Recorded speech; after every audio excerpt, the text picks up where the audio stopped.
तुलसी माता की कथा। पुरानी समय की बात है। एक परम सुंदर और पतिव्रता स्त्री थी जिनका नाम था वृंदा। वे भगवान विष्णु की परम भक्त थी और उनका विवाह राक्षस राजा जलंधर से हुआ था। जलंधर बहुत शक्तिशाली था और उसकी शक्ति का रहस्य था उसकी पत्नी वृंदा की अटूट पतिव्रता धर्म। जब तक वृंदा अपने पति के प्रति सच्ची और समर्पित रही तब तक कोई भी देवता जलंधर को पराजित नहीं कर सकता था। देवताओं ने कई बार प्रयास किया लेकिन जलंधर अजेय रहा। तब सभी देवता भगवान विष्णु के पास गए और उनसे सहायता मांगी। भगवान विष्णु ने एक लीला रची। वे जलंधर का रूप धारण करके वृंदा के सामने प्रकट हुए। वृंदा ने उन्हें अपना पति समझकर उनका सत्कार किया, लेकिन जैसे ही वृंदा को सच्चाई का पता चला उनका पतिव्रता धर्म भंग हो गया। उसी क्षण देवताओं ने जलंधर का वध कर दिया। जब वृंदा को यह ज्ञात हुआ कि यह सब भगवान विष्णु की लीला थी तो वे बहुत दुखी हुई और उन्होंने भगवान विष्णु को श्राप दिया कि वे पत्थर बन जाएं। उसी श्राप के कारण भगवान विष्णु शालिग्राम पत्थर के रूप में प्रकट हुए। इसके बाद वृंदा ने अपने प्राण त्याग दिए। उनके शरीर से एक पवित्र पौधा उत्पन्न हुआ जिसे आज हम तुलसी के नाम से जानते हैं। तभी से तुलसी को देवी का रूप माना जाता है और उनकी पूजा की जाती है। तुलसी माता को घर में रखने से सुख समृद्धि आती है। भगवान विष्णु को तुलसी अत्यंत प्रिय है। बिना तुलसी के भगवान विष्णु की पूजा अधूरी मानी जाती है। सच्ची भक्ति और पतिव्रता धर्म में अपार शक्ति होती है। कीड़ी नगरा सींचने की कहानी। एक गांव में एक बुढ़िया माई रहती थी। उसके दो बेटे तथा बहू भी थे। बुढ़िया माई भगवान श्री हरि विष्णु की परम भक्त थी।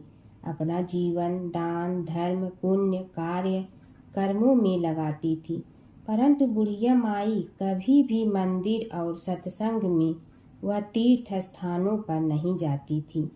एक बार गांव में भागवत कथा हो रही थी। बेटे ने कहा, माँ आप सारा दिन घर में रहती हैं, आप मंदिर में भागवत कथा सुनने क्यों नहीं जाती? बुढ़िया माई ने बेटे का मन रखने के लिए कह दिया कि आज जाऊंगी, परंतु नहीं गई। ऐसा करते करते 6 दिन निकल गए। बुढ़िया माई के बेटे ने कहा, माँ आज अंतिम दिन है, आज तो कथा सुनने आपको जाना ही पड़ेगा। सारा दिन घर का काम करके बुढ़िया माई ने जाते जाते इतनी देर कर दी कि अंतिम दिन की भागवत कथा भी समाप्त हो गई।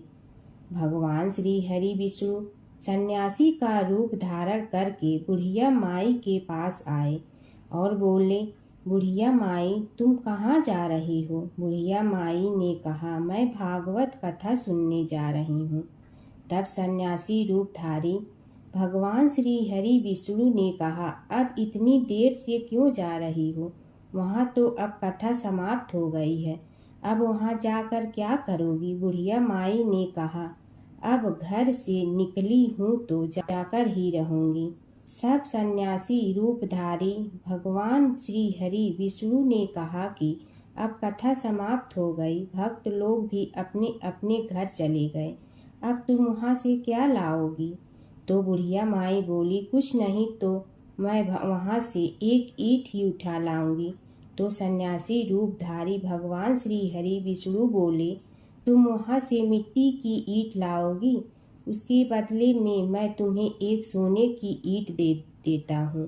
बुढ़िया माई ने ईंट ले ली और घर की तरफ चल पड़ी और विचार करने लगी कि यदि यह ईंट मैं घर लेकर जाऊंगी तो बेटे बहू झगड़ने लगेंगे। इसीलिए घर के आंगन में बाहर ही बुढ़िया माई ने वह ईंट जमीन में गाड़ दी। परंतु अब बुढ़िया माई का ध्यान उस ईंट पर ही रहने लगा। खाने पीने घर के काम करने में सदैव बुढ़िया माई अपना ध्यान सोने की ईंट पर ही लगाई रखती। बेटे बहू ने पूछा, माँ पूरे दिन घर के आंगन में क्या करती रहती हो? तो बुढ़िया माई ने कहा, मैं आने जाने वाले को देखती रहती हूँ। एक दिन बुढ़िया माई मर गई। यमराज के दूत बुढ़िया माई को लेने आए। बुढ़िया माई को लेकर धर्मराज जी के पास पहुँचे और धर्मराज जी को सारी बात बतलाई। धर्मराज जी ने बुढ़िया माई को कुतिया की योनि दे दी और कुतिया उसी पेड़ के नीचे बैठी रहती। बुढ़िया माई की बहू ने कहा, इस कुतिया को यहाँ से भगाओ, नहीं तो यह बच्चों को काट जाएगी। तो उसके बेटे ने उसकी पीठ पर एक लकड़ी मारी और बुढ़िया माई मर गई और को सर्प की योनि मिली। आंगन में सर्प को देखकर बेटे बहू ने किसी को काट नहीं जाए इसी डर से मार दिया। फिर बुढ़िया माई मरकर धर्मराज जी के पास पहुंची। बुढ़िया माई कीड़ी का रूप धारण करके उस आंगन में कीड़ी नगरा बना लिया। आंगन में कीड़ी नगरा हो गया। घर वाले बहुत परेशान हुए। घर वाले भोजन भी नहीं बना रहे थे और मन ही मन होने का स्मरण करने लगे। तब भगवान श्री हरि विष्णु सन्यासी का रूप धारण करके आए और बोले कि कुछ खाने को दे दो। तो घरवाले ने कहा, महाराज, हमारे खाने को भी कुछ नहीं बनाया क्योंकि हमारे घर में कीड़ी नगरा हो गया है। आप ही इसका कुछ उपाय बतलाइए।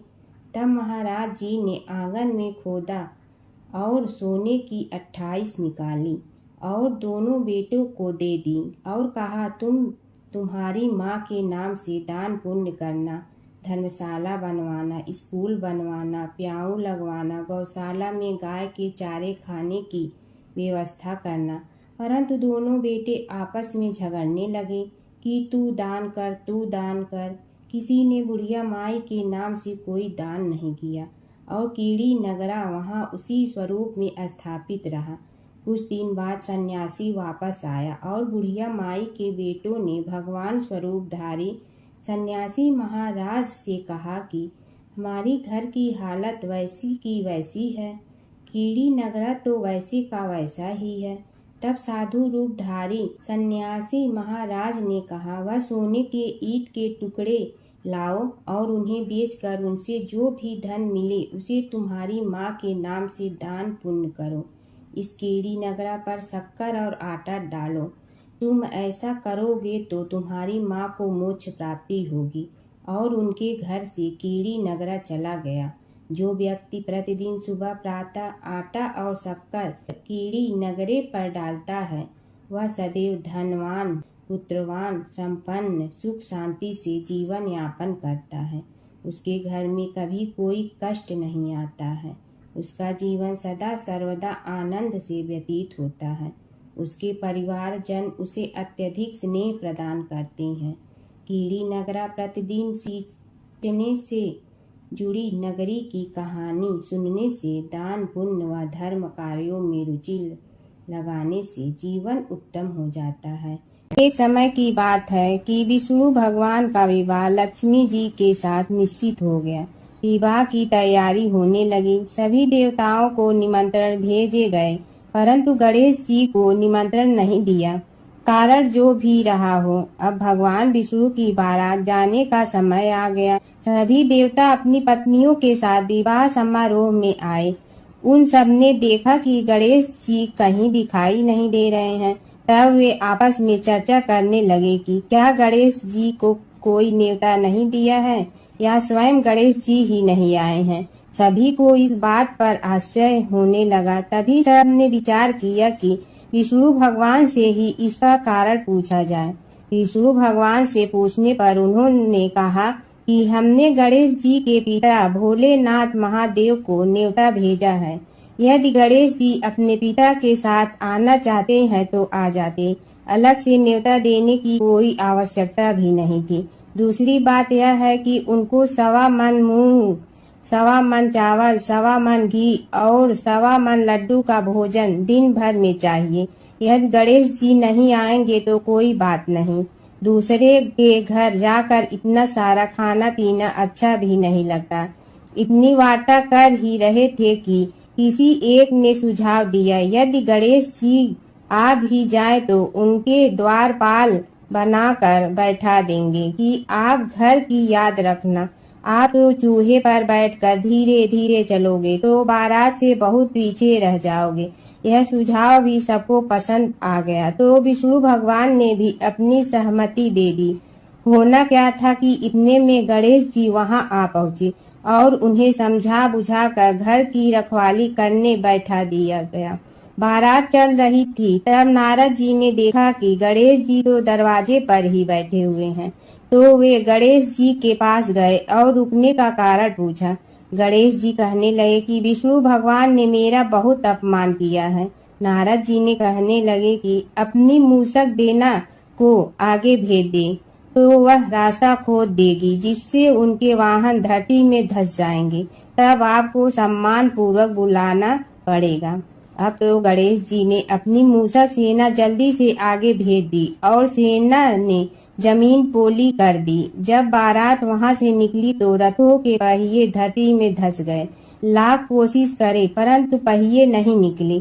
सभी ने अपने अपने उपाय किए परंतु पहिए तो नहीं निकले बल्कि जगह जगह से टूट गए। किसी की समझ में नहीं आ रहा था कि अब क्या किया जाए।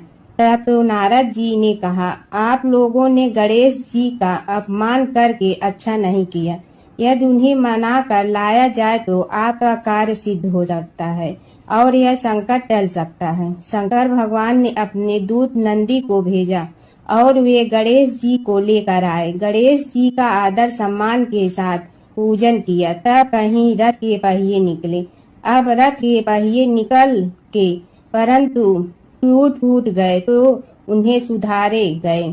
पास के खेत में खाती काम कर रहा था, उसे बुलाया गया। खाती अपना कार्य करने के पहले श्री गणेशाय नमः कहकर गणेश जी की वंदना मन ही मन करने लगा। देखते ही देखते खाती ने सभी पहियों को ठीक कर दिया। तब खाती कहने लगा कि हे देवताओं, आपने सर्वप्रथम गणेश जी को नहीं मनाया होगा और न ही उनकी पूजन की होगी, इसीलिए तो आपके साथ यह संकट आया है। हम तो मूर्ख अज्ञानी हैं, फिर भी पहले गणेश जी को पूजते हैं, उनका ध्यान करते हैं। आप लोग तो देवतागण हैं, फिर भी आप गणेश जी को कैसे भूल गए। अब आप लोग भगवान श्री गणेश जी की जय बोल कर जाएं तो आपके सब काम बन जाएंगे और संकट कट जाएंगे। ऐसा कहते हुए बारात वहां से चल दी और विष्णु भगवान को लक्ष्मी जी के साथ विवाह संपन्न करा के सभी सकुशल घर लौट आए। हे गणेश जी महाराज, आपने विष्णु को जैसे कारज सारियो ऐसे कारज सबको सिद्ध कर जो। बोलो गजानन भगवान की जय। जमुना की कहानी। प्राचीन समय में एक गांव था जिसमें दो बहनें रहा करती थी। एक बहन का नाम गंगा था तो दूसरी बहन का नाम जमुना था। एक बार दोनों बहनें एक साहूकार के खेत से गुजर रही थी तो जमुना ने 13 दाने जौ के तोड़ लिए, जिसे देख गंगा बोली कि तुझे तो ग्रहण लग गया, तूने चोरी की है। इस पर जमुना बोली कि अब मेरा ग्रहण कैसे धुलेगा। गंगा ने कहा कि तुझे 12 साल तक साहूकार के यहाँ नौकरी करनी पड़ेगी, तभी तेरा पाप धुलेगा और ग्रहण से मुक्ति मिलेगी। जमुना साहूकार के यहाँ नौकरी के लिए जाती है और अपने लिए काम मांगती है। साहूकार उसे काम पर रख लेता है, लेकिन काम करने से पहले जमुना उसे कहती है कि मैं सारे काम करूंगी लेकिन 4 काम नहीं करूंगी। जूठे बर्तन नहीं मांजूंगी, झाड़ू नहीं लगाऊंगी, बिस्तर नहीं बिछाऊंगी और दिया नहीं जलाऊंगी। 12 साल के बाद कुंभ का मेला लगा तो साहूकारनी भी कुंभ नहाने जाने लगी। जमुना ने उसे जाते देख कहा कि कुंभ के मेले में मेरी बहन गंगा मिलेगी तो उसे यह सोने का टक्का दे देना, इससे वह अपने हाथों में सुंदर चूड़ियां पहन लेगी। साहूकारनी ने कुंभ के मेले में गंगा को वह सोने का टका दे दिया। गंगा ने उनसे वह टका लेते हुए कहा कि मेरी बहन को कहना कि उसके 12 वर्ष पूरे हो गए हैं, अब वह वहां वापिस आ जा। साहूकार व साहूकारनी वापिस घर आए तब जमुना मटके में पानी भर रही थी। दोनों जमुना से बोले कि हमने सोने का वह टका तेरी बहन गंगा को दे दिया था और उसने कहा है कि तेरे 12 वर्ष पूरे हो गए हैं, इसलिए अब तुम वापिस जाओ। यह समाचार सुनते ही जमुना सहस्त्र धारा में बदल गई और बहने लगी। जमुना जी का यह रूप देखकर साहूकार और साहूकारनी परेशान हो गई थी। हमारे घर में जमुना माता ने काम किया, हमें तो अब ग्रहण लग गया है, हम यह ग्रहण कैसे उतारेंगे। जमुना भागकर गंगा माता के पास चली गई। गंगा ने जमुना से पूछा कि तुम साहूकार साहूकारनी से कुछ कहकर आई हो या ऐसे ही बिना बताए आ गई। तब जमुना बोली कि मैं तो कुछ भी बताकर नहीं आई हूँ। गंगा ने कहा कि जा उन्हें धीरज दे आ, नहीं तो उन्हें जीवन भर असंतोष ही रहेगा। गंगा के कहने पर जमुना माता ने साहूकार साहूकारनी को सपने में दर्शन दिए और कहा कि तुम दोनों उल्टे माथे क्यों पड़े हो, जाओ उठकर खाओ पियो। तब दोनों बोले कि हम कैसे उठें, हमें तो ग्रहण लगा है, क्योंकि हमने उल्टे सीधे और पता नहीं कितने नीच कार्य आपसे कराए हैं। तब जमुना जी बोली कि तुम्हें ग्रहण नहीं लगा है, ग्रहण तो मुझे लगा था कि मैंने तुम्हारे खेत से 13 दाने जौ के चुराए थे। मैं तो अपना ग्रहण उतारने तुम्हारे घर आई थी। मेरा ग्रहण तुम्हारे घर में 12 वर्ष तक रहने से उतर गया है और मेरी मुक्ति हो गई है। जमुना जी ने कहा कि तुम्हें कोई ग्रहण नहीं लगा है, उल्टे मेरे 12 वर्ष तक यहाँ रहने से तुम्हारी भी मुक्ति हो गई है। यह कहकर जमुना जी स्वप्न से चली गई। दोनों उठकर देखते हैं कि उनके घर में पहले से भी अधिक धन हो गया है। हे जमुना माता, जैसे आपने साहूकार व साहूकारनी की मुक्ति कराई, वैसे ही आप अपने सभी भक्तों की करना। नगर बसेरे की कहानी। किसी गांव में एक भाट व एक जाट रहता था। दोनों में घनिष्ठ मित्रता थी। एक बार जाट अपनी बहन के घर जाने को तैयार हुआ तो भाट अपनी ससुराल जाने को तैयार हुआ। दोनों साथ चल पड़े तो रास्ते में रुककर एक कुएं की मुंडेर पर बैठ गए। जाट ने भाट से कहा कि नगर बसेरा कर लेते हैं। इस पर भाट बोला कि तू ही नगर बसेरा कर ले, मैं तो अपनी ससुराल जा रहा हूँ, वहाँ खूब खातिर होगी मेरी, तू कर ले नगर बसेरा। जाट वहीं कुएं के पास बैठ पानी की घंटी और चावल का दाना लेकर नगर बसेरा करने लगा। नगर बसेरा करने के साथ जाट कहने लगा कि नगर बसेरा जो करे सो मल धोवे पाँव, ताता माड़ा तापसी देगी मेरी माँ, माँ देगी मावशी तेगी द्वारका का वास, मीठा मीठा घास वृंदावन का वास, 5 कुल्थी छठी रास, मेरी जीगड़ो श्री कृष्ण के पास, डालू पानी हो जाए घी, झट से निकल जाए मेरा जी। यह सब कर कर कि वह जाट बहन के पास चल पड़ा। जाट की बहन ने भाई के आने पर उसकी खातिर की खी बूरा के साथ भाई को जिमाया। दोनों ने बैठकर ढेर सारी बातें की। इधर भाट अपने ससुराल पहुंचा तो वहां आग लगी हुई थी। आग बुझाने वह भी लग गया, जिसमें हाथ मुंह भी काले हो गए और खुद भी थोड़ा सुलझ गया। ना रोटी ना पानी के लिए ही किसी ने पूछा। एक पड़ोसन आई तो उसने भाट की सास को कहा कि जमाई आया है, जरा उस आओ भगत कर लो। बुढ़िया बोली कि सब कुछ तो जल गया है, अब कहाँ से आओ भगत करूं। तब पड़ोसन ने ही भाट को एक रोटी के साथ छाछ दी। उसने वही खाकर गुजारा किया। शाम को दोनों फिर घर की ओर चल पड़े और रास्ते में मिल गए और एक दूसरे का हाल पूछा। भाट बोला कि मेरी ससुराल में तो आग लगी हुई थी, आग बुझाते मैं खुद काला हो गया हूँ। ना रोटी मिली ना पानी। जाट बोला कि मेरी तो बहुत खातिर हुई। फिर बोला कि मैंने कहा था ना कि नगर बसेरा कर ले, अब कर ले। लेकिन भाट ने फिर मना कर दिया। कहने लगा कि चाहे रोटी दे या न दे, तेरी तो माँ है, दही चूरमा का पेड़ा धरा पाएगा। भाट ने फिर नगर बसेरा नहीं किया। जाट ने कर लिया नगर बसेरा। जो करे सो मल धोए पाँव। ताता मारा तापसी देगी मेरी माँ। माँ देगी मावशी देगी द्वारका का वास। मीठा मीठा घास वृंदावन का वास। 5 कुल्ठी छठी रास। मेरा जी बड़ो श्री कृष्ण के पास। डालू पानी हो जाए घी, झट से निकल जाए मेरा जी। करके वह चल पड़ा। घर पहुँचते ही जाट की मौसी ने बहुत लाड प्यार किया। उधर भाट घर गया तो उसकी भैंस खो गई थी। बाप एक लाठी रखे तो दूसरी उठाए और कहने लगा कि ससुराल गया तो आग लगा दी, अब यहाँ आया तो भैंस खो दी। बाप ने कहा कि पहले भैंस लेकर आ, तभी रोटी पानी मिलेगा। सारा दिन भाट भैंस ढूंढता रहा, लेकिन उसे भैंस नहीं मिली। जाट और भाट की मुलाकात फिर से बाजार में हो गई। जाट ने भाट के हाल चाल पूछे तो भाट बोला कि आते ही भैंस खो गई। बस उसी दिन से भैंस ढूंढ रहा हूँ। रोटियां का तो पूछो ही मत। जाट ने कहा कि मैंने तो पहले ही कहा था कि नगर बसेरा कर ले।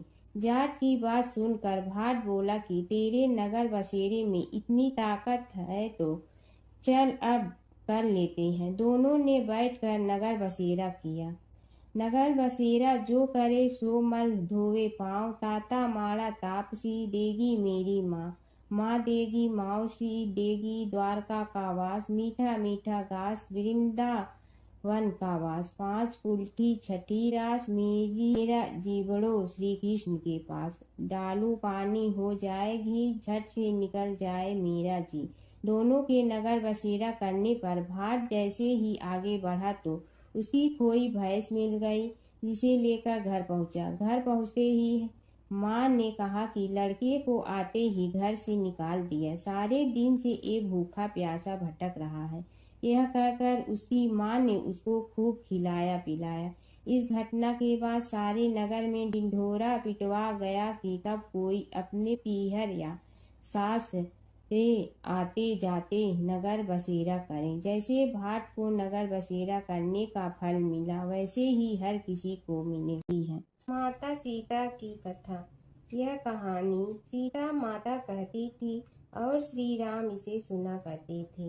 एक दिन श्री राम भगवान को किसी काम के लिए बाहर जाना पड़ा तो सीता माता कहने लगी कि भगवान, मेरा तो 12 वर्ष का नित्य नियम है। अब आप बाहर जाएंगे तो मैं अपनी कहानी किसे सुनाऊंगी। श्री राम ने कहा कि तुम कुएं की पाल पर जाकर बैठ जाना और वहां जो औरतें पानी भरने आएंगी उन्हें अपनी कहानी सुना देना। सीता माता कुएं की पाल पर जाकर बैठ जाती हैं। एक स्त्री आई, उसने रेशम की जड़ी की साड़ी पहन रखी थी और सोने का घड़ा ले रखा था। सीता माता उसे देख कहती हैं कि बहन, मेरा 12 वर्ष का नित्य नेम सुन लो। पर वह स्त्री बोली कि मैं तुम्हारा नित्य नेम सुनूंगी तो मुझे घर जाने में देरी हो जाएगी और मेरी सास मुझसे लड़ेंगी। उसने कहानी नहीं सुनी और चली गई। उसकी रेशम जड़ी की साड़ी फट गई। सोने का घड़ा मिट्टी के घड़े में बदल गया। सास ने देखा तो पूछा कि ये किसका दोष अपने सिर लेकर आ गई है। बहू ने कहा कि कुएं पर एक औरत बैठी थी। उसने कहानी सुनने के लिए कहा, लेकिन मैंने सुनी नहीं, जिसका यह फल मिला है। बहू की बात सुनकर अगले दिन वही साड़ी और घड़ा लेकर सास कुएं की पाल पर गई। सास को वहीं माता सीता बैठी मिली तो माता सीता ने कहा कि बहन, मेरी कहानी सुन लीजिए। सास बोली कि एक बार छोड़ मैं तो 4 बार कहानी सुन लूंगी। राम आए लक्ष्मण आए देश के पुजारी आए, नित नेम का नेम लाए आओ राम बैठो राम। तपी रसोई जियो राम, माखन मिश्री खाओ राम। दूध बतासा पियो राम, सूत के पलका मोठो राम। साल दुसाला पोठो राम, साल दुसाला ओढ़ो राम। जब बोलो जब राम ही राम, राम संवारे सबके काम। खाली घर भंडार भरेंगे, सबका बेड़ा पार करेंगे। श्री राम जय जय राम। सास बोली कि बहन कहानी तो बहुत अच्छी लगी। कहानी सुनकर सास घर चली गई और उसकी साड़ी फिर से रेशम जड़ी की बन गई। मिट्टी का घड़ा फिर सोने के घड़े में बदल गया। बहू कहने लगी, सासू माँ आपने ये सब कैसे किया? सास ने कहा कि बहू तू दोष लगा के आई थी और मैं अब दोष उतार कर आ रही हूँ। बहू ने फिर पूछा कि वह कुएं वाली स्त्री कौन है? सास बोली कि वे सीता माता थी। वे पुराने से नया कर देती हैं, खाली घर में भंडार भर देती हैं। वह लक्ष्मी जी का वास घर में कर देती हैं। आदमी की जो भी इच्छा हो उसे पूरा कर देती हैं। बहू बोली कि ऐसी कहानी मुझे भी सुना दो। सास बोली कि ठीक है तुम भी सुनो, और सास ने कहानी शुरू की। राम आए लक्ष्मण आए देश के पुजारी आए, नित नेम का नेम लाए आओ राम बैठो राम। तपी रसोई जियो राम, माखन मिश्री खाओ राम। दूध बतासा पियो राम, सूत के पलका मोठो राम। साल दुसाला पोठो राम, साल दुसाला ओढ़ो राम। जब बोलो जब राम ही राम, राम संवारे सबके काम। खाली घर भंडार भरेंगे, सबका बेड़ा पार करें। श्री राम जय जय राम। कहानी सुनकर बहू बोली कि कहानी तो बहुत अच्छी है। सास ने कहा कि ठीक है, इस कहानी को रोज कहा करेंगे। अब सास बहू रोज सवेरे उठती, नहाती धोती और पूजा करने के बाद नित नेम की सीता की कहानी कहती। एक दिन उनके यहाँ एक पड़ोस की औरत आई और बोली कि बहन जरा सी आँच दे ना। तो वह बोली कि आज तो अभी हमने जलाई ही नहीं। पड़ोसन ने कहा कि तुम सुबह 4 बजे से उठकर क्या कर रही हो? फिर उन्होंने कहा कि सुबह उठकर हम पूजा करते हैं, फिर सीता माता की नित नेम की कहानी कहते हैं। पड़ोसन ने उसकी बात सुनकर फिर कहा कि सीता माता की कहानी कहने से तुम्हें क्या मिलता है? वे बोली कि इनकी कहानी कहने से घर में भंडार भर जाते हैं, सारे काम सिद्ध होते हैं, मन की इच्छा भी पूरी हो जाती है। पड़ोसन कहती है कि बहन ऐसी कहानी तो मुझे भी सुना दो।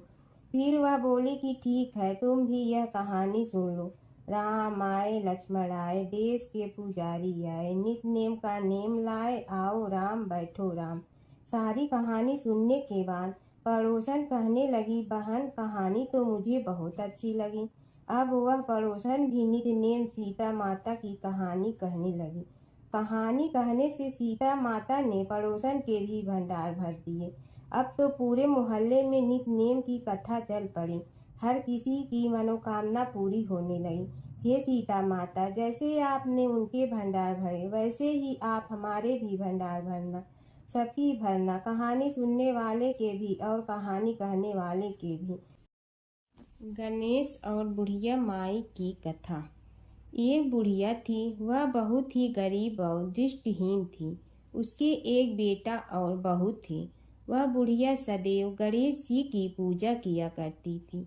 एक दिन गणेश जी प्रकट होकर उस बुढ़िया से बोले, बुढ़िया माँ तू जो चाहे सो मांग ले।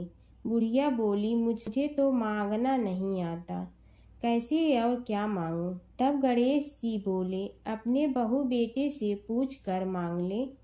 तब बुढ़िया ने अपने बेटे से कहा, गणेश जी कहते हैं तू कुछ मांग ले, बता मैं क्या मांगूं? पुत्र ने कहा, माँ तू धन मांग ले। बहू से पूछा तो बहू ने कहा, नाती मांग ले। तब बुढ़िया ने सोचा कि ये तो अपने अपने मतलब की बात कर रहे हैं। अतः उस बुढ़िया ने पड़ोसन से पूछा तो उन्होंने कहा, बुढ़िया तू तो थोड़े दिन जियोगी, क्यों तू धन मांगो और क्यों नाती मांगे? तू तो अपनी आँखों की रोशनी मांग ले, जिससे तेरी जिंदगी आराम से कट जाए। इस पर बुढ़िया बोली, यदि आप प्रसन्न है तो मुझे 9 करोड़ की माया दे, निरोगी काया दे, अमर सुहाग दे, आँखों की रोशनी दे, नाती दे, पोता दे और सब परिवार को सुख दे और अंत में मोक्ष दे। यह सुनकर तब गणेश जी बोले, बुढ़िया माँ, तुमने तो हमें ठग लिया। फिर भी जो तूने मांगा है वचन के अनुसार सब तुझे मिलेगा। और यह कहकर गणेश जी अंतर ध्यान हो गए। उधर बुढ़िया माँ ने जो कुछ मांगा वह सब कुछ मिल गया। हे गणेश जी महाराज, जैसे तुमने उस बुढ़िया माँ को सब कुछ दिया वैसे ही सबको देना। बुढ़िया माई को मुक्ति दी तुलसी माता की कथा। एक बुढ़िया माई तुलसी जी को सींचती और कहती कि हे तुलसी माता, सत की दाता, मैं तेरा बिडला सींचती हूँ, मुझे बहू दे, पीताम्बर की धोती दे, मीठा मीठा घास दे, बैकुंठा में वास दे, चटक की चाल दे, पटक की मोद दे, चंदन का काठ दे, रानी सा राज दे, दाल भात का भोजन दे, 11 की मौत दे, कृष्ण जी का कंधा दे। तब तुलसी माता यह सुनकर सूखने लगी। तो भगवान ने पूछा कि हे तुलसी, तुम क्यों सूख रही हो? तुलसी माता ने कहा कि एक बुढ़िया रोज आती है और यही बात कह जाती है, मैं सब बात तो पूरा कर दूंगी, लेकिन कृष्ण का कंधा कहाँ से लाऊंगी? तो भगवान बोले, जब वो मरेगी तो मैं अपने आप कंधा दे आऊँगा, तू बुढ़िया माई से कह देना। जब बुढ़िया माई मर गई, सब लोग आ गए। जब माई को ले जाने लगे तो वह किसी से न उठी। तब भगवान एक 12 बरस के बालक का रूप धारण करके आए। बालक ने कहा, मैं कान में एक बात कहूँगा तो बुढ़िया माई उठ जाएगी। बालक ने कान में कहा, बुढ़िया माई मन की निकाल ले, पीताम्बर की धोती ले, मीठा मीठा घास ले, बैकुंठा का वास ले, चटक की चाल ले, पटक की मोत ले, कृष्ण जी का कंधा ले। यह सुनकर बुढ़िया माई हल्की हो गई। भगवान ने कंधा दिया और बुढ़िया माई को मुक्ति मिल गई। हे तुलसी माता, जैसे बुढ़िया माई को मुक्ति दी वैसे सबको देना। एक बार अपने पुत्र के खातिर भगवान शिव और श्री कृष्ण के बीच छिड़ गया था प्रलयंकारी युद्ध। भगवान शिव जहाँ प्रलय के देवता हैं, वहीं श्री कृष्ण पालन करता। दोनों के कारण ही यह जगत सुचारू रूप से चल रहा है और दोनों महाशक्तिशाली हैं।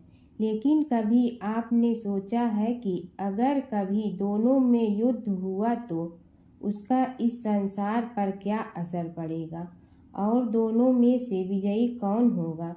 चलिए जानते हैं एक पौराणिक कथा जहां इन दोनों के भयंकर युद्ध का वर्णन मिलता है। पौराणिक कथा के अनुसार एक बार राजा बलि के सबसे बड़े पुत्र बाणासुर ने शिवपुत्र कार्तिकेय की सुंदरता से मोहित होकर भगवान शिव का पुत्र बनने की इच्छा जताई। उसने भगवान शिव की कठोर तपस्या की, जिसके बाद शिव जी ने उसे अपने पुत्र के रूप में स्वीकार कर लिया। एक समय ऐसा आया जब बाणासुर की पुत्री उषा को श्री कृष्ण के पुत्र अनिरुद्ध से प्रेम हो गया। उषा की मायावी मित्र अप्सरा चित्रलेखा ने अनिरुद्ध और उषा का गंधर्व विवाह करा दिया।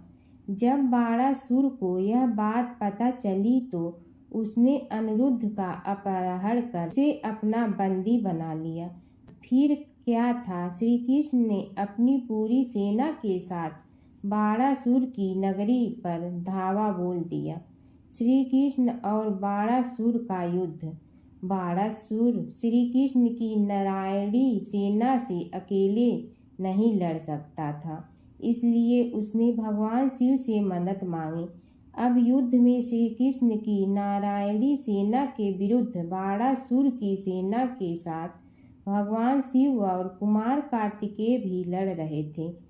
युद्ध इतना भयानक था कि एक पल को लगा कि भगवान शंकर ने अग्निशस्त्र से गरुड़ पर सवार श्री कृष्ण, बलराम और प्रद्युम्न मारे गए। लेकिन उसी समय श्री कृष्ण ने वरुणास्त्र का प्रयोग कर महादेव के अग्नेस्त्र को शांत कर दिया। फिर शिव जी के अस्त्रों के जवाब में श्री कृष्ण ने वैष्णवास्त्र का प्रयोग किया, जिससे संपूर्ण जगत अंधकार में डूब गया। गुस्से में भगवान शंकर ने 4 पंखा वाला बाण अपने हाथ में ले लिया तो श्री कृष्ण ने जीभरास्त्र उठाया। इस तरह यह युद्ध समय के साथ विकराल हो गया और इस युद्ध से समस्त सृष्टि में हाहाकार मच गया। तब ब्रह्मा जी को युद्ध रोकने आना पड़ा। उन्होंने दोनों को सारी स्थिति स्पष्ट की कि किस प्रकार उनके युद्ध से संसार का विनाश हो रहा है। उनके समझाने के बाद महादेव युद्ध में पीछे हट गए, लेकिन कार्तिकेय और बाणासुर भगवान श्री कृष्ण से युद्ध करते रहे। जब श्री कृष्ण ने बाणासुर को परास्त किया, अंत में भगवान श्री कृष्ण ने युद्ध में बाणासुर को पराजित करने के लिए अपना सुदर्शन चक्र प्रयोग किया और उसकी मदद से बाणासुर के सहस्त्र भुजाओं को काट डाला। जैसे ही श्री कृष्ण अपने चक्र से उसका वध करने लगे, कार्तिकेय के साथ महादेव वहां फिर से पहुंच गए, लेकिन इस बार उन्होंने युद्ध करने के बजाय श्री कृष्ण से बाणासुर को माफ करने का अनुरोध किया। भगवान शिव ने श्री कृष्ण से कहा कि मैंने इसे अभय दान दिया है, इसलिए अगर आप इसका वध कर देंगे तो मेरा वचन झूठा पड़ जाएगा। शिव जी के ऐसा कहने पर श्री कृष्ण ने बाणासुर को क्षमा कर दिया और अनिरुद्ध उषा सहित अपनी पूरी सेना लेकर वहां से चल दिए। बाणासुर को आज भी अजर अमर माना जाता है और बाद में भगवान शिव के उसे अपने गढ़ों में शामिल कर लिया। प्राचीन काल की बात है। नैमिषारण्य क्षेत्र में ऋषि, महर्षि और साधु संतों का समाज जुड़ा था। उसमें श्री सूत जी भी विद्यमान थे। शौनक जी ने उनकी सेवा में उपस्थित होकर निवेदन किया कि हे अज्ञान रूप घोर तिमिर को नष्ट करने में करोड़ों सूर्यों के समान प्रकाशमान श्री सूत जी, हमारे कानों के लिए अमृत के समान जीवन प्रदान करने वाले कथा तत्व का वर्णन कीजिए। हे सूत जी, हमारे हृदयों में ज्ञान के प्रकाश की वृद्धि तथा भक्ति, वैराग्य और विवेक की उत्पत्ति जिस कथा से हो सकती हो, वह हमारे प्रति कहने की कृपा कीजिए। शौनक जी की जिज्ञासा से सूत जी बड़े प्रसन्न हुए। पुरातन इतिहासों के स्मरण से उनका शरीर पुलकायमान हो रहा था। वे कुछ देर उसी स्थिति में विराजमान रहकर कुछ विचार करते रहे और अंत में बोले, शौनक जी, इस विषय में आपके चित्त में बड़ी जिज्ञासा है। आप धन्य हैं जो सदैव ज्ञान की प्राप्ति में तत्पर रहते हुए विभिन्न पुराण कथाओं की जिज्ञासा रखते हैं। आज मैं आपको ज्ञान के परम स्रोत रूप श्री गणेश जी का जन्म कर्म रूप चरित्र सुनाऊंगा। गणेश जी से ही सभी ज्ञानों, सभी विद्याओं का उद्भव हुआ है। अब आप सावधान चित्त से विराजमान हो। श्री गणेश जी के ध्यान और नमस्कार पूर्वक उनका चरित्र श्रवण करें।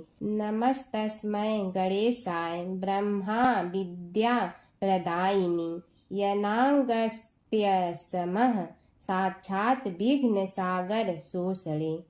कैसे हैं वे श्री गणेश जो सभी प्रकार की ब्रह्म विद्याओं को प्रदान करने वाले अर्थात ब्रह्मा के सगुण और निर्गुण स्वरूप पर प्रकाश डालने और जीव ब्रह्मा का अभेद प्रतिपादन करने वाली विद्याओं के दाता हैं। वे विघ्नों के समुद्रों को महर्षि अगस्त्य के समान शोषण करने में समर्थ हैं, इसलिए उनका नाम विघ्न सागर शोषक के नाम से प्रसिद्ध है। मैं उन भगवान श्री गणेश जी को नमस्कार करता हूँ। प्रथम पूजा के अधिकारी श्री गणेश जी, यह कहकर सूत जी कुछ समय के लिए मौन हो गए और फिर बोले, शौनक जी, भगवान गणेश जी ही सर्वप्रथम पूजा प्राप्ति के अधिकारी हैं। किसी भी देवता की पूजा करो, पहले उनकी पूजा करो। शौनक जी ने निवेदन किया, हे भगवान, हे सूत, सर्वप्रथम यह बताने की कृपा कीजिए कि गणेश जी को प्रथम पूजा का अधिकार किस प्रकार प्राप्त हुआ। इस विषय में मेरी बुद्धि मोह को प्राप्त हो रही है कि सृष्टि रचयिता ब्रह्मा जी, पालन करता भगवान नारायण और संहार करता शिव जी में से किसी को प्रथम पूजा का अधिकारी क्यों नहीं माना गया। यह त्रिदेव ही तो सबसे बड़ा देवता माने जाते हैं। सूत जी ने कहा, शौनक जी, यह भी एक रहस्य ही है। देखो, अधिकार मांगने से नहीं मिलता, इसके लिए योग्यता होनी चाहिए। संसार में अनेकों देवी देवताएं पूजे जाते हैं। पहले जो जिसका इष्ट देव होता है वह उसी की पूजा किया करता है। इससे बड़े देवताओं के महत्व में कमी आने की आशंका उत्पन्न हो गई। इस कारण देवताओं में परस्पर विवाद होने लगा। वे उसका निर्णय प्राप्त करने के लिए शिव जी के पास पहुंचे और प्रणाम करके पूछने लगे, प्रभु, हम सब में प्रथम पूजा का अधिकारी कौन है। शिव जी सोचने लगे कि किसे प्रथम पूजा का अधिकारी माने। तभी उन्हें एक युक्ति सूझी। बोले, देवगण, इसका निपटारा बातों से नहीं तथ्यों से होगा। इसके लिए एक प्रतियोगिता रखनी होगी, शिव की परिक्रमा करने की प्रतियोगिता। देवगण उनका मुख देखने लगे, शंकित हृदय से सोचने लगे कि कैसी प्रतियोगिता रहेगी। यह शिव जी ने उनके मन के भाव ताड़ लिए, इसलिए सांत्वना भरे शब्दों में बोले, घबराओ मत, कोई कठिन परीक्षा नहीं ली जाएगी।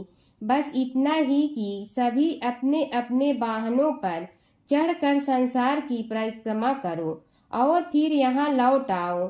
जो पहले लौटेगा वही सर्वप्रथम पूजा का अधिकारी होगा। अब क्या देर थी, सभी अपने अपने वाहन पर चढ़कर दौड़ पड़े। किसी का वाहन गजराज था तो किसी का सिंह, किसी का भैंसा तो किसी का मृग, किसी का हंस तो किसी का उल्लू, किसी का अश्व तो किसी का श्वान। अभिप्राय यह है कि वाहनों को विविधता के दर्शन उस समय जितने भले प्रकार से हो सकते थे उतने अन्य समय में नहीं। सबसे गया बीता वाहन गणेश जी का था मूषक, उससे चूहा भी कहते हैं। ऐसे वाहन के बल भरोसे इस प्रतियोगिता में सफल होना तो क्या, सम्मिलित होना भी हास्यास्पद है। गणेश जी ने सोचा, छोड़ो, क्या होगा प्रतियोगिता में भाग लेने से, हम तो यहाँ बैठे रह कर ही तमाशा देखेंगे। वे बहुत देर तक विचार करते रहे। अंत में उन्हें एक युक्ति सूझी।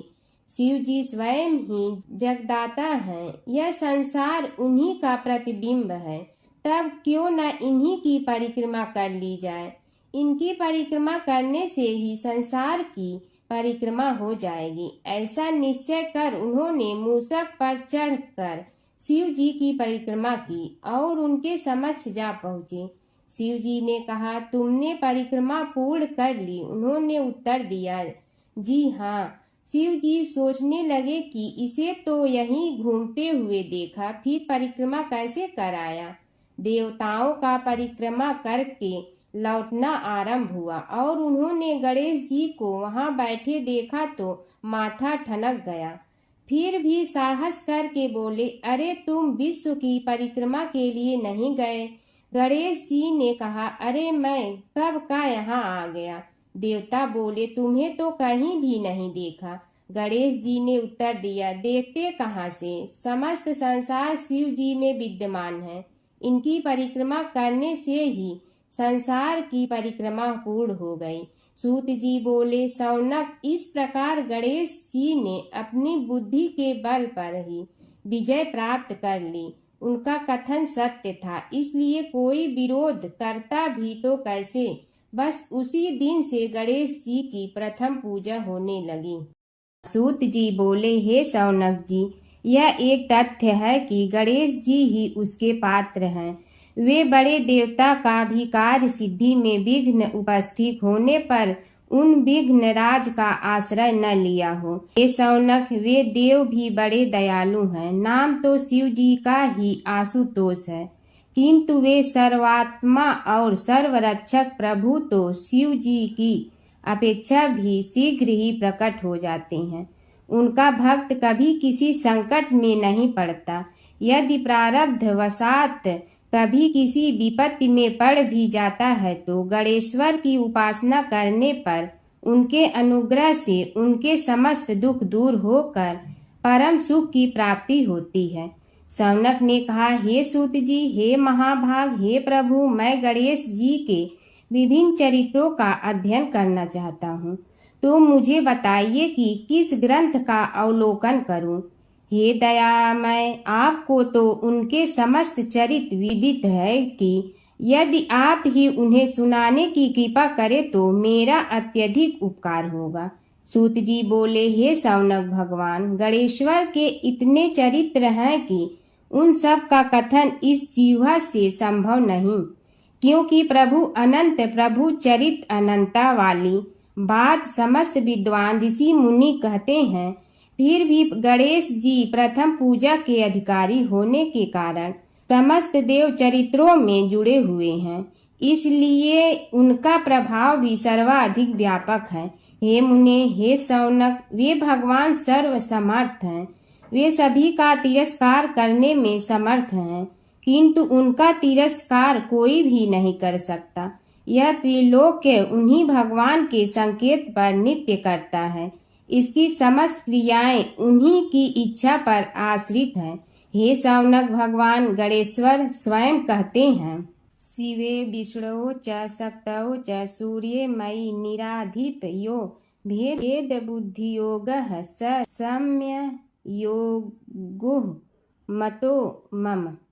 हे नरेश्वर, हे वरेण्य, शिव, विष्णु, शक्ति, सूर्य और मुझ गणेश में जो अभेद बुद्धि योग है, मेरे मत में वही सम्यक योग है।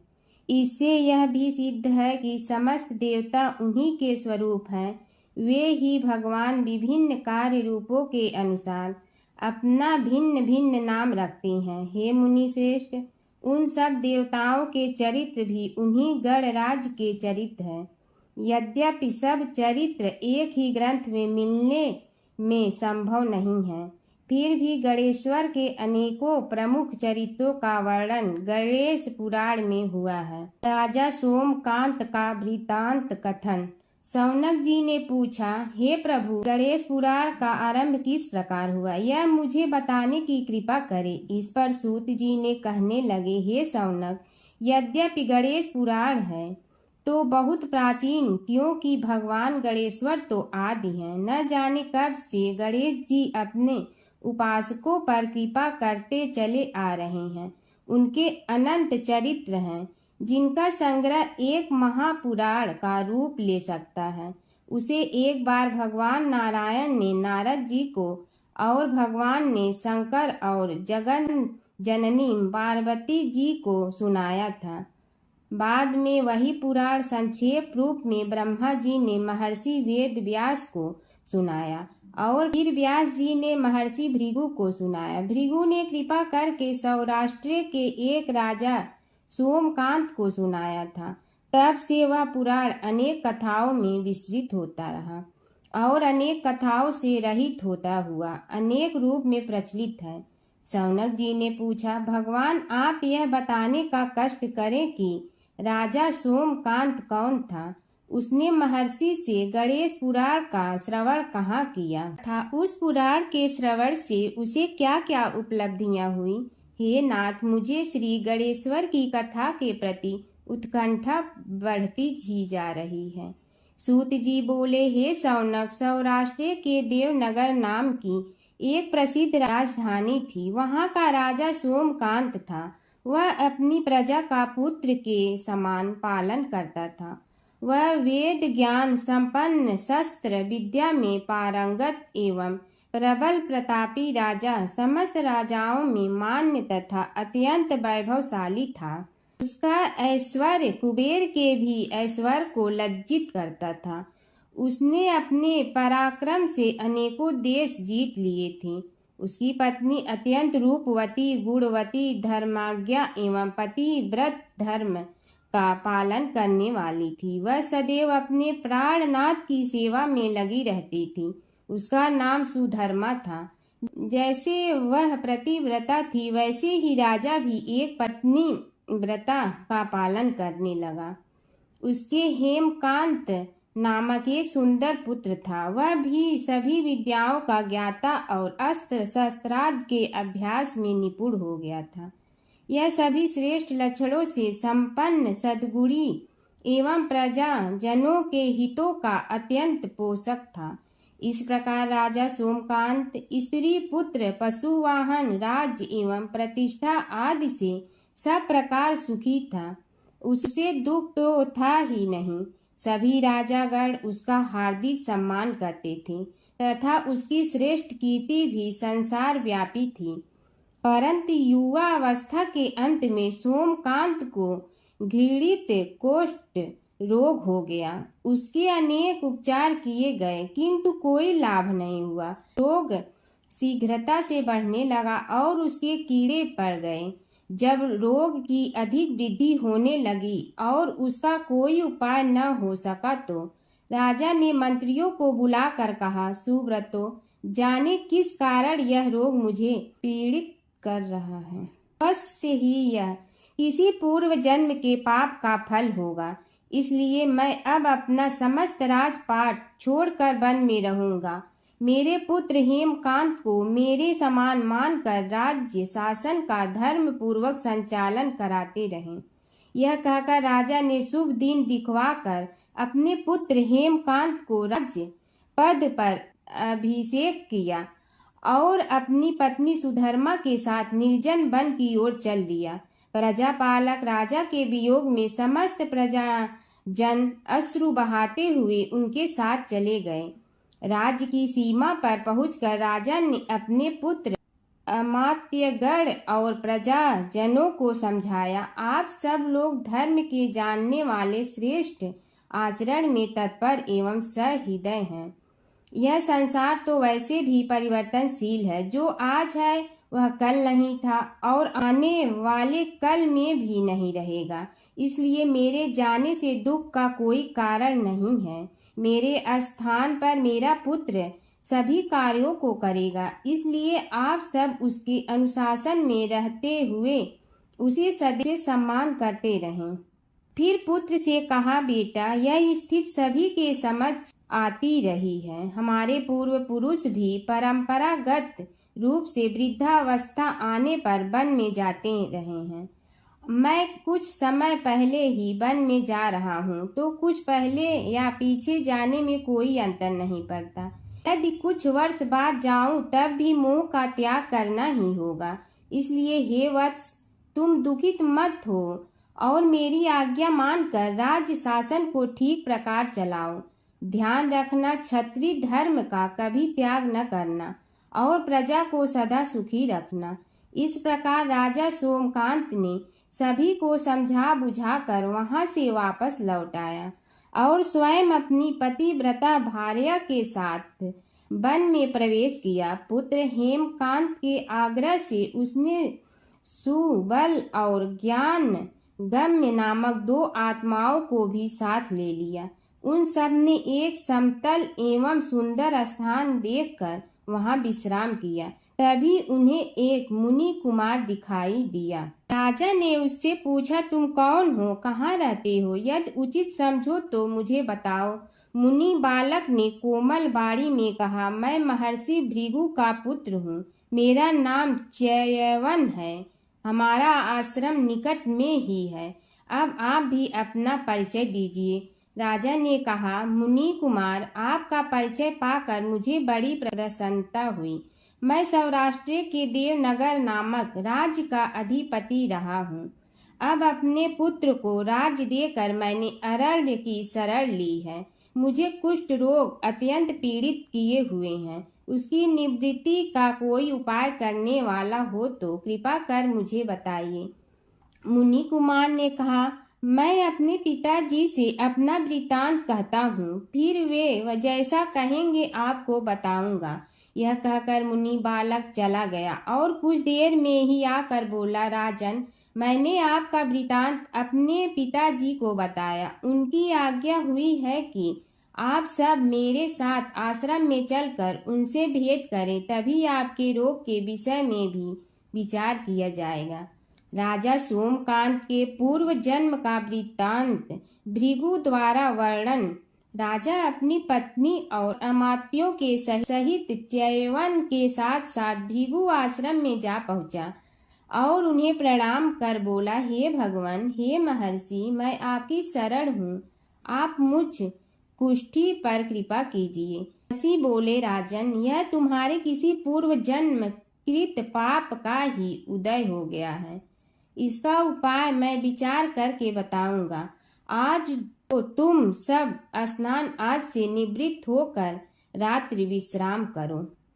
महर्षि की आज्ञा अनुसार सबने स्नान भोजन आदि के उपरांत रात्रि व्यतीत की और प्रातः काल स्नान आदि नित्य कर्मों से निवृत्त होकर महर्षि की सेवा में उपस्थित हुए।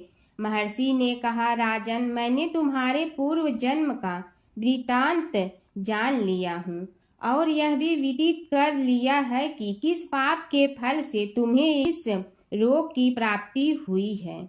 यदि तुम चाहो तो उसे सुना दूं। राजा ने हाथ जोड़कर निवेदन किया, बड़ी कृपा होगी मुनिनाथ, मैं उसे सुनने के लिए उत्कंठित हूँ। महर्षि ने कहा, तुम पूर्व जन्म में एक धनवान वैश्य के लाडले पुत्र थे। वह वैश्य विंध्याचल के निकट कौलहार नामक ग्राम में निवास करता था। उसकी पत्नी का नाम सुलोचना था। तुम उसी वैश्य दंपत के पुत्र हुए। तुम्हारा नाम कामद था। तुम्हारा लालन पालन बड़े लाड चाव से हुआ। उन्होंने तुम्हारा विवाह एक अत्यंत सुंदरी वैश्य कन्या से कर दिया था, जिसका नाम कुटुम्बिनी था। यद्यप तुम्हारी भार्या सुशीला थी और तुम्हें सदैव धर्म में निरत देखना चाहती थी, किंतु तुम्हारा स्वभाव वासनांध होने के कारण दिन प्रतिदिन उज्जवल होता जा रहा था। किंतु माता पिता भी धार्मिक थे, इसलिए उनके सामने तुम्हारी उज्ज्वलता दबी रही। परंतु माता पिता की मृत्यु के बाद तुम निरंकुश हो गए और अपनी पत्नी की बात भी नहीं मानते थे। तुम्हें अनाचार में प्रवृत्त देखकर उसे दुख होता था, तो भी उसका कुछ बस न चलता था। तुम्हारी उन्मत्तता चरम सीमा पर थी। अपनों से भी द्वेष और क्रूरता का व्यवहार किया करते थे, हत्या आदि कराते थे। तुम्हारे लिए सामान्य बात हो गई। पीड़ित व्यक्तियों ने तुम्हारे विरुद्ध राजा से पुकार की। अभियोग चला और तुम्हें राज्य की सीमा से भी बाहर चले जाने का आदेश हुआ। तब तुम घर छोड़कर किसी निर्जन वन में रहने लगे। उस समय तुम्हारा कार्य लोगों को लूटना और हत्या करना ही रह गया। एक दिन माध्याह्न काल था। गुणवर्धक नामक एक विद्वान ब्राह्मण उधर से निकला। बेचारा अपनी पत्नी को लिवाने के लिए ससुराल जा रहा था। तुमने उस ब्राह्मण युवक को पकड़कर लूट लिया। प्रतिरोध करने पर उसे मारने लगे तो वह चित्कार करने लगा, मुझे मत मार, मत मार, देख मेरा दूसरा विवाह हुआ है, मैं पत्नी को लेने के लिए जा रहा हूँ। किंतु तुम तो क्रोधवश में ऐसे लीन हो रहे थे कि तुमने उसकी बात सुनकर भी नहीं सुनी। जब उसे मारने लगे तो उसने श्राप दे दिया, अरे हत्यारे, मेरी हत्या के पाप से तो सहस्त्र कल्प तक घोर नरक भोगोगे। तुमने उसकी कोई चिंता न की और सिर काट लिया। राजन, तुमने ऐसी ऐसी एक नहीं बल्कि अनेक निरीह हत्याएं की थी, जिनकी गणना करना भी पाप है। इस प्रकार इस जन्म में तुमने घोर पाप कर्म किए थे, किंतु बुढ़ापा आने पर जब अशक्त हो गए तब तुम्हारे साथ जो क्रूर कर्म थे वे भी किनारा कर गए। उन्होंने सोच लिया कि अब तो इसे खिलाना भी पड़ेगा, इसलिए मरने दो यहीं। अमोघ प्रभाव गणेश उपासना का कथन। राजन, अब तुम निरालंब थे, चल फिर तो सकते ही नहीं थे। भूख से पीड़ित रहने के कारण रोगों ने भी घेर लिया। उधर से जो कोई निकलता तुम्हें घृणा की दृष्टि से देखता हुआ चला जाता। तब तुम आहार की खोज में बड़ी कठिनाई से चलते हुए एक जीर्ण शीर्ण देवालय में पहुंचा। उसमें भगवान गणेश्वर की प्रतिमा विद्यमान थी। तब न जाने किस पुण्य के उदय होने से तुम्हारे मन में गणेश जी के प्रति भक्ति भाव जागृत हुआ। तुम निराहार रहकर उनकी उपासना करने लगे। उससे तुम्हें सब कुछ मिला और रोग भी कम हुआ। राजन, तुमने अपने साथियों की दृष्टि बचाकर बहुत सा धन एक स्थान पर गाड़ दिया था। अब तुमने उस धन को उसे देवालय के जीर्णोद्धार में लगाने का निश्चय किया। शिल्पी बुलाकर उस मंदिर को सुंदर और भव्य बनवा दिया। इस कारण कुख्याति सुख्याति में बदलने लगी। फिर यथा समय तुम्हारी मृत्यु हुई। यमदूतों ने पकड़कर तुम्हें यमराज के समक्ष उपस्थित किया। यमराज तुमसे बोले, जीव, तुमने पाप और पुण्य दोनों ही किए हैं और दोनों का ही भोग तुम्हें भोगना है, किंतु पहले पाप का फल भोगना चाहते हो पुण्य का। इसके उत्तर में तुमने प्रथम अपने पुण्य कर्मों के भोग की इच्छा प्रकट की और इसीलिए उन्होंने तुम्हें राजकुल में जन्म लेने के लिए भेज दिया। पूर्व जन्म में तुमने भगवान गणाध्यक्ष का सुंदर एवं भव्य मंदिर बनवाया था, इसलिए तुम्हें सुंदर देह की प्राप्ति हुई। यह कहकर महर्षि भृगु कुछ रुके। उन्होंने देखा कि राजा को इस वृतांत पर शंका हो रही है। तभी महर्षि के शरीर में असंख्य विकराल पक्षी उत्पन्न होकर राजा की ओर झपटे। उनकी चोंच बड़ी तीक्ष्ण थी, जिनसे वे राजा के शरीर को नोच नोच कर खाने लगे। उसके कारण उत्पन्न असहनीय पीड़ा से व्याकुल हुए राजा ने महर्षि के समक्ष हाथ जोड़कर निवेदन किया, प्रभु, आपका आश्रम तो समस्त द्वेष आदि से परे है और यहाँ मैं आपकी शरण में बैठा हूँ। तब यह पक्षी मुझे आकर ही क्यों पीड़ित कर रहे हैं? हे मुनिनाथ, इनसे मेरी रक्षा कीजिए। महर्षि ने राजा के अंतर्वचन सुनकर सांत्वना देते हुए कहा, राजन, तुमने मेरे वचनों में शंका की थी और जो मुझ सत्यवादी के कथन में शंका करते हैं, उसे खाने के लिए मेरे शरीर से इसी प्रकार पक्षी प्रकट हो जाते हैं, जो कि मेरे हुंकार करने पर भस्म हो जाया करते हैं। यह कर महर्षि ने हुंकार की और तभी वे समस्त पक्षी भस्म हो गए। राजा श्रद्धावनत होकर उनके समक्ष अश्रुपात करता हुआ बोला, प्रभु, अब आप पाप से मुक्त होने का उपाय कीजिए। महर्षि ने कुछ विचार कर कहा, राजन, तुम पर भगवान गणेश्वर की कृपा सहज रूप से है और वे ही प्रभु तुम्हारे पापों को भी दूर करने में समर्थ हैं। इसलिए तुम उनके पाप नाशक चरित्रों का श्रवण करो। गणेश पुराण में उनके चरित्रों का भले प्रकार वर्णन हुआ है, अतएव तुम श्रद्धा भक्ति पूर्वक उसी को सुनने में चित्त लगाओ। राजा ने प्रार्थना की, महामुनि, मैंने गणेश पुराण का नाम भी आज तक नहीं सुना, तो उनके सुनने का सौभाग्य कैसे प्राप्त कर सकूंगा? हे नाथ, आपसे अधिक ज्ञानी और प्रकांड विद्वान और कौन हो सकता है? आप ही मुझ पर कृपा कीजिए। महर्षि ने राजा की दीनता देखकर उसके शरीर पर अपने कमंडल का मंत्रपूत जल छिड़का। तभी राजा को एक छींक आई और नासिका से एक अत्यंत छोटा काले वर्ण का पुरुष बाहर निकल आया। देखते देखते वह बढ़ गया। उसके भयंकर रूप को देखकर राजा कुछ भयभीत हुआ, किंतु समस्त आश्रमवासी वहां से भाग गए। वह पुरुष महर्षि के समक्ष हाथ जोड़कर खड़ा हो गया। उन्हें उसकी ओर देखा और कुछ उच्च स्वर में बोले, तू कौन है? क्या चाहता है? वह बोला, मैं साक्षात पाप हूँ। समस्त पापियों के शरीर में मेरा निवास है। आपके मंत्रपूत जल के स्पर्श से मुझे विवश होकर राजा के शरीर से बाहर निकलना पड़ा है। अब मुझे बड़ी भूख लगी है, बताइए क्या खाऊं और कहाँ रहूं। महर्षि बोले, तू उस आम के अवकाश स्थान में निवास कर और उसी वृक्ष के पत्ते खाकर जीवन निर्वाह कर। यह सुनते ही वह पुरुष आम के वृक्ष के पास पहुंचा, किंतु उसके स्पर्श मात्र से वह वृक्ष जलकर भस्म हो गया। फिर जब पाप पुरुष को रहने के लिए कोई स्थान दिखाई न दिया तो वह भी अंतर्हित हो गया। हर व्रत कथा के साथ पढ़ी और सुनी जाने वाली लपसी तपसी की यह कहानी।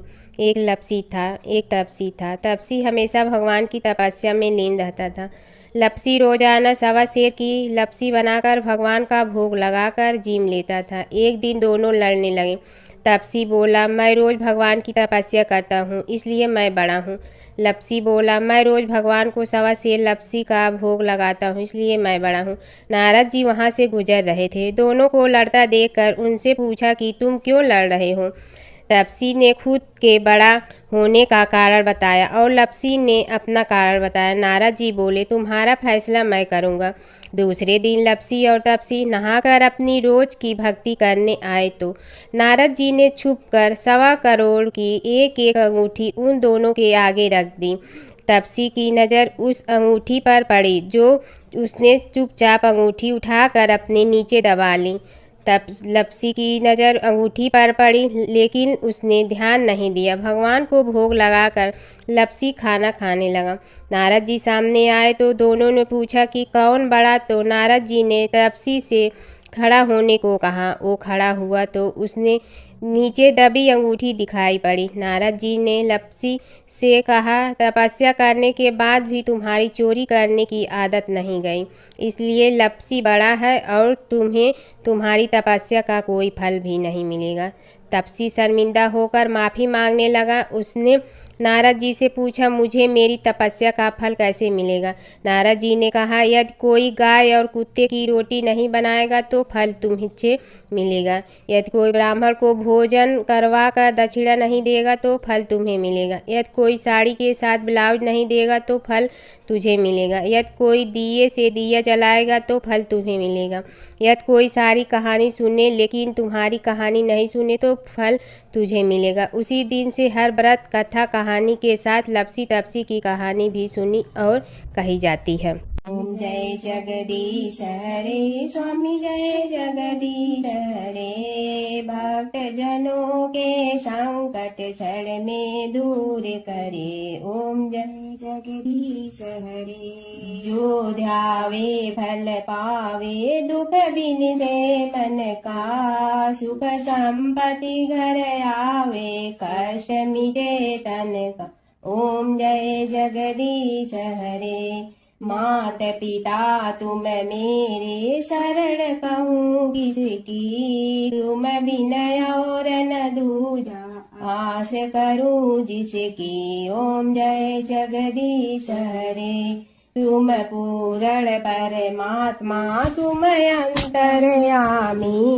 पार ब्रह्म परमेश्वर, तुम सबके स्वामी। ओम जय जगदीश हरे। तुम बिंदा के सागर, तुम पालन करता। मैं मूरख कल काम, कृपा करो भरता।